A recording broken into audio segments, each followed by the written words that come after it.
One of the important things when you're working outside with color is the fact that it's very hard to filter one thing from another. What I mean is when you're standing there and you're in front of a whole set of mountains or trees or whatever it is, and there are all these colors and greens and so on, that it can be very overwhelming. And if you go there with the intention of saying, I want to paint my painting slightly differently. I'm looking at this place and I feel like I want to paint it in blues. I want to give an atmosphere by introducing blues into it.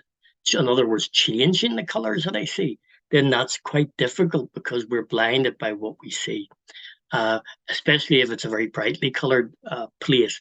You it's very difficult in your mind to see green and then think I'm going to turn that blue. So it takes a lot of practice to get to that point.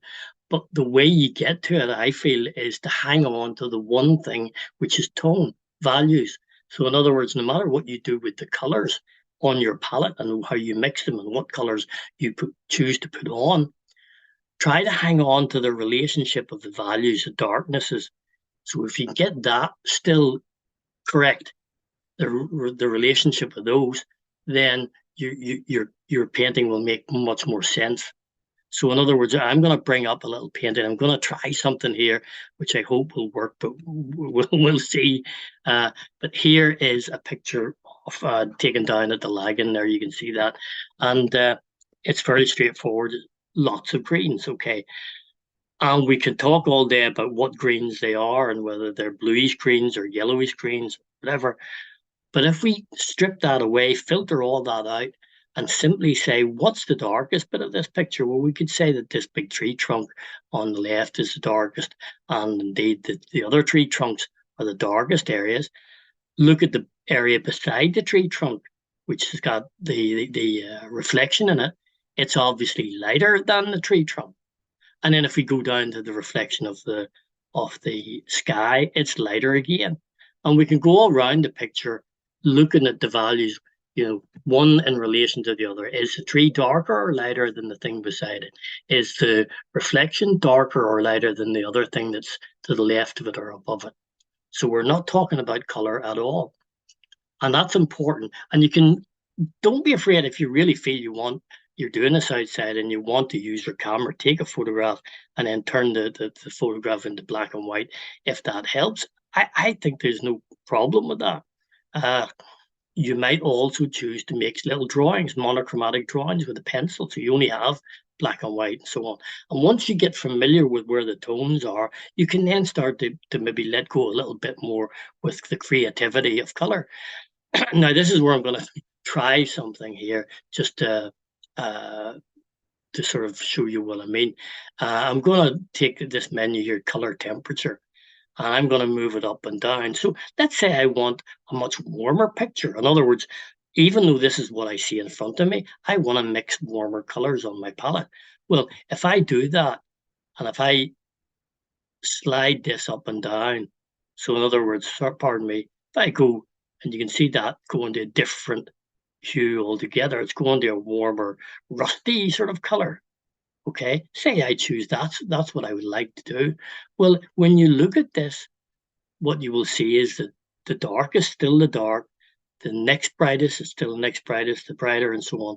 The relationships of all these tones do not change. The color and the temperature and whatever I'm doing can change, but the other things don't. If I go the other way, and you can see these colors becoming bluer, so you can see there, say, let's go quite extreme and say I want a blue painting. So pardon me, I get all my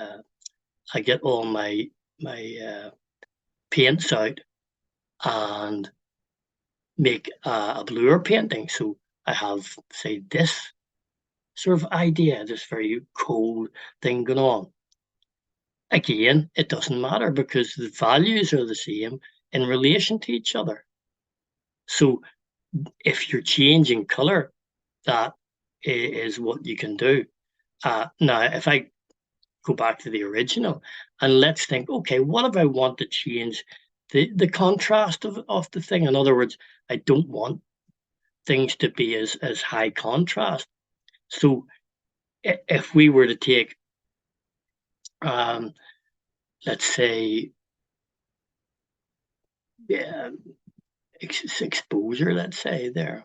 Okay, now you'll see that if I change that, in other words, just bring that down. Look, I'm bringing this as slowly as I can down to a very low key, very dark, murky sort of image. Okay.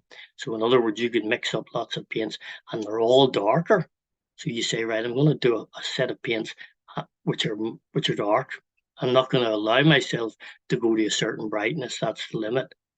It doesn't matter because in relative terms, that's still darker than this, and this is still darker than this, and so on. The change between them might change slightly. In other words, there isn't this extreme contrast between them, but that will always be slightly darker or very much lighter, pardon me, than the thing beside it. So the relative values stay the same. That is a very important thing. And as I said before, it's not easy to think about that. Let's look at the contrast. Say we want to go with a very high contrast. Look what's happening to this picture. Say I decide I'm going to paint those tree trunks really black, really, really dark, and I'm going to paint the sky super bright. In other words, everything is a very high contrast. Well, even at that, again, if you look at the tree trunk in relation to the wee bit of reflection and then that brighter reflection, the tree trunk will always be darker to some extent than the rest. And I suppose if I bring the contrast down the other way to it's a very light, in other words, what we would call a high key painting. I mean, this is very extreme, but let's assume you wanted a very misty, very high key painting. Yeah, everything's become brighter, but the relationship is still the same. Okay, so really, that is the essence of what to think about when you're outdoors and you're trying to play with color. If you feel you're getting lost, just make sure, well, look, was that tree darker? Okay, whatever I do, if I paint it pink or blue or yellow or whatever, it will still be darker than that piece beside it. And that means that you have some structure in your painting. So please, that's very important to keep in mind. Okay, so I will now switch off and hopefully see how you do with that.